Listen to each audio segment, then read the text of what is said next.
Oi, gente, tudo bem com vocês? Seja bem-vindo a mais um dia. Calma aí, cancela. Oi, gente, tudo bem com vocês? Sejam bem-vindos a mais um vídeo nesse canal onde eu compartilho com vocês o meu desenvolvimento espiritual e intelectual. Hoje nós vamos falar sobre posicionamento cristão. Sim, porque Suelen, posicionamento cristão, você poderia falar sobre qualquer outro assunto. Porque no vídeo anterior nós falamos sobre responsabilidade de cuidar de si e isso envolve também levar as pessoas para mais perto do céu. E como a gente leva as pessoas mais perto do céu quando nós estamos tão longe dele também? Então, o vídeo de hoje vai ser mais para falar sobre nós, como nós estamos nos posicionando enquanto estamos aqui na casa secular, na casa da Pérsia. O assunto do qual nós vamos tratar aqui está lá em Esther. Sim, Esther, da Bíblia. Eu tô aqui tentando voltar porque estava marcado e saiu. E basicamente o livro que eu li para trazer aqui para vocês foi Esther na Casa da Pérsia, do Emílio Garofalo. E ele tá contando a história real de Esther, não tá romantizando nada, não tá passando pano pra ninguém.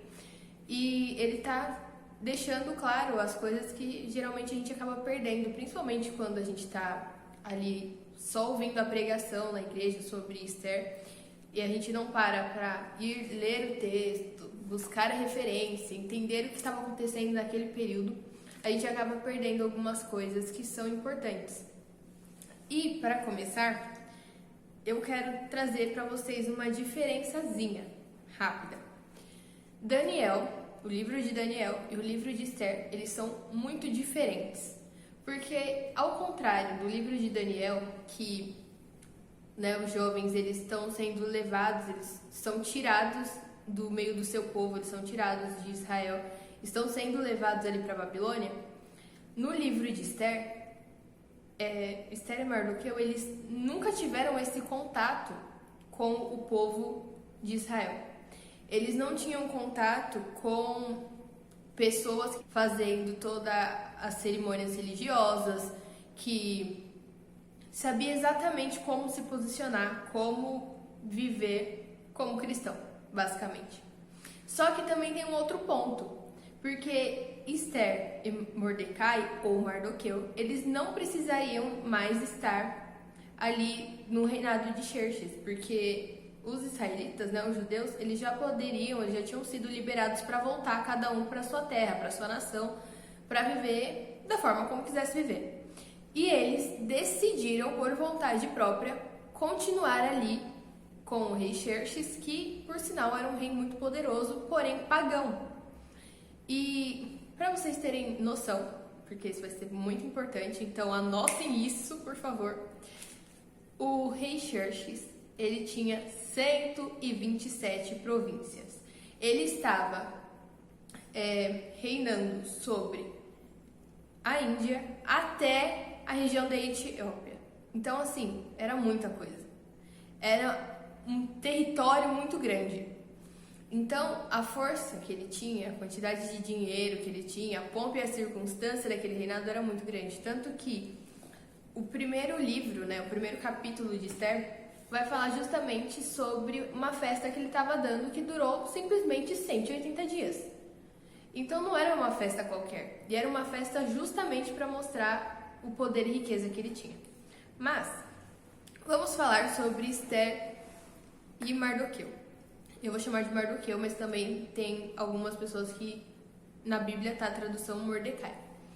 Enfim, Mordecai ou Mardoqueu é um nome de um deus pagão da Pérsia. Então, assim, o nome dele já está trazendo a ideia de um povo pagão. Já está trazendo a ideia de alguém que é muito parecido com o povo persa. E Esther, na verdade, era chamada de Hadassa. Provavelmente esse nome quem deu foram os pais dela. E aí, quando ela foi morar com o tio, com Mordecai ou Mardoqueu, ele trocou o nome dela para Esther, que também é o nome de uma deusa pagã da Pérsia. Então, durante todo esse primeiro tempo, digamos assim, né, do livro de Esther, a gente tá vendo, na verdade, dois personagens, né, duas pessoas nessa história que está muito parecido com o ambiente onde está. Eles não estavam se preocupando em estar separados, como é no livro de Daniel, por exemplo. Que eles estão lá, eles não querem se alimentar da comida que o rei oferece, que faz questão de não se prostrar diante da estátua do rei. Ao contrário, Mardoqueu e Esther fazem questão de estarem muito parecidos com o ambiente no qual eles vivem agora. E isso me pegou de jeito, porque aí eu pensei, cara, quantas vezes a gente se veste, a gente escuta uma música, a gente assiste um filme ou uma série, coisas que a gente sabe que não é bom, não é natural, não é algo que Deus aprovaria, mas a gente faz só para ficar mais parecido com o mundo.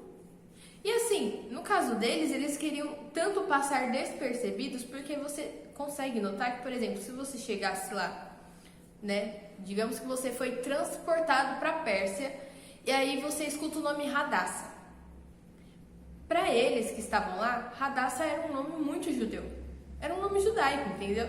Eles já entendiam, falaram assim, esse pessoal aí, Radassa, sei, diferentes. Eles não são persas, não são daqui. Mas se você vai e escuta Esther, é o nome de uma deusa. Tá dando o nome em homenagem à deusa nossa aqui. Então é povo nosso. Entende essa diferença? Então eles não estavam preocupados em se separar. Eles queriam era ficar mais parecidos. E no livro, ele traz um termo que eu falei, cara, ele acertou nesse termo, que é ficar assimilado. E uma explicação para o que seria ficar assimilado seria a seguinte: se você sai do seu país, digamos que estamos aqui no Brasil e a gente foi morar no Canadá. No primeiro ano, né, a primeira geração, aliás, ela ainda vai ser uma geração muito abrasileirada, porque provavelmente ainda vai falar português na casa, ainda vai manter alguns costumes, vai ter festa tradicional, enfim, coisas que nós faríamos no Brasil, a gente vai acabar fazendo lá no Canadá com as mesmas características daqui. Então, a nossa primeira geração, por exemplo, meus filhos, eles ainda teriam essas características mais brasileiras. Já os filhos dos meus filhos, nem tanto, porque vai começando a perder essa raiz brasileira, né? Se eles não estão vindo para cá, se não tem aquele contato com a cultura, vai perdendo essa naturalidade, né? Vai perdendo essa cultura brasileira. Mas para deixar assim muito, muito parecido, provavelmente os filhos dos meus filhos não vão ter nada de brasileiros caso eles não tenham contato com essa cultura daqui.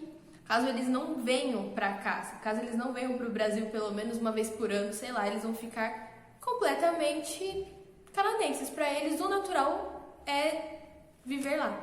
Inclusive, provavelmente, os filhos dos meus filhos, eles já vão estar ali completamente naturalizados.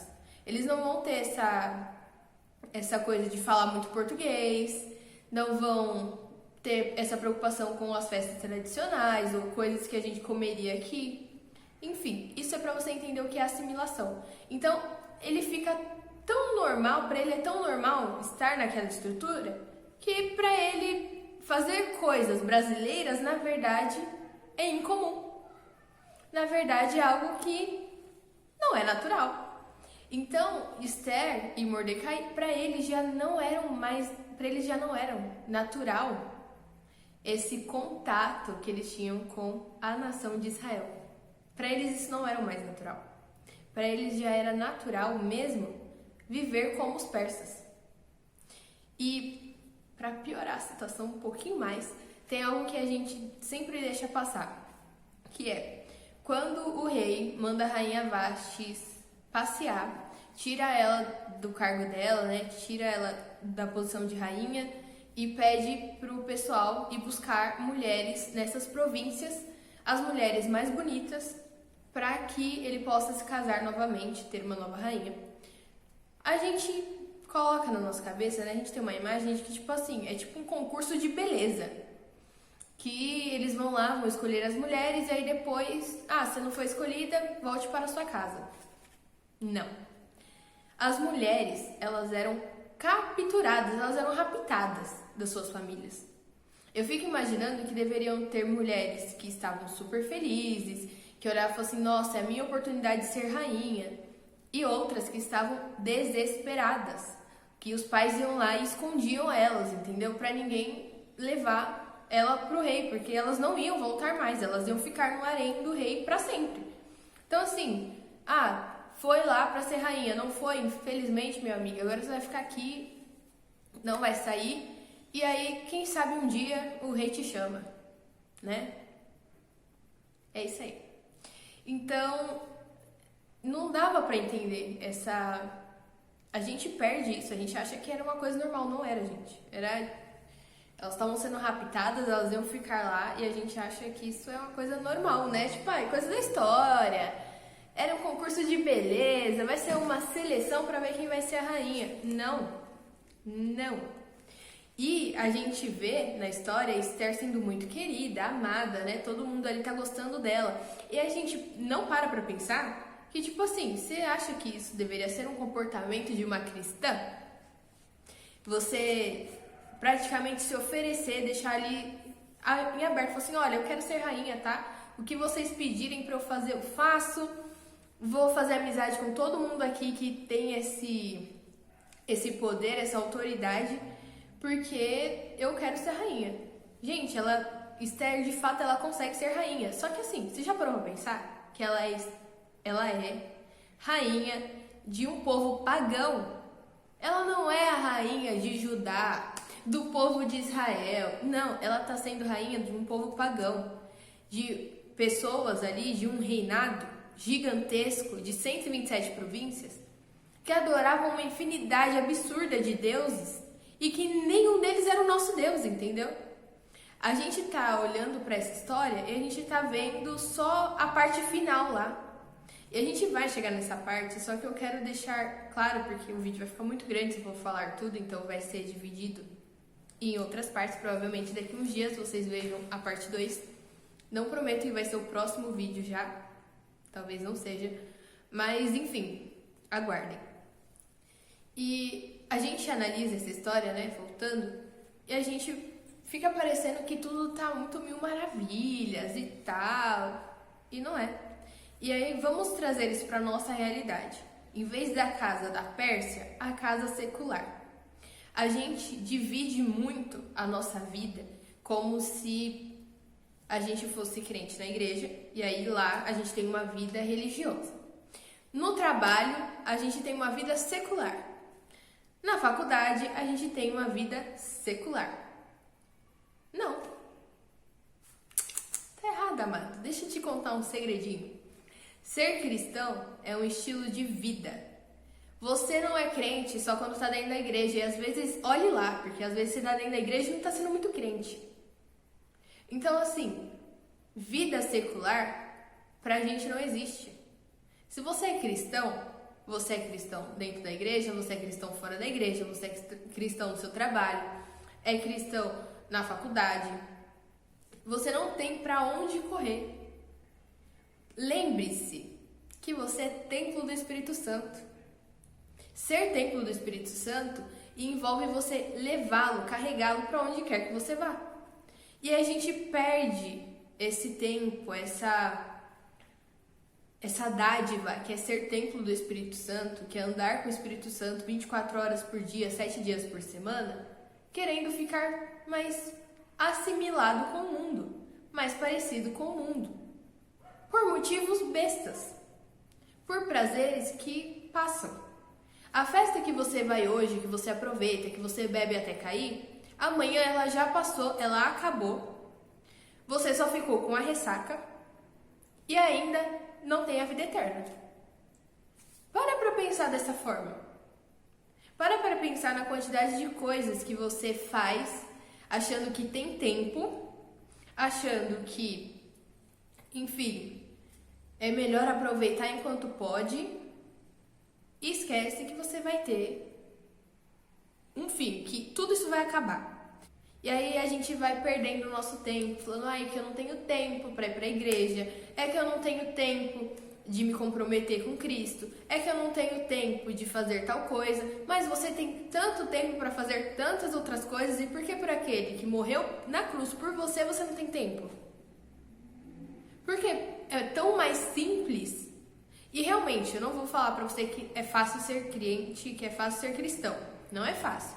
Ser crente até que é fácil, porque ser crente é simplesmente acreditar em Cristo, acreditar em Deus. E se você acredita, já é meio caminho andado. Mas ser cristão exige uma vida diferente. Exige você voltar lá no livro de Daniel e agir como os caras agiram.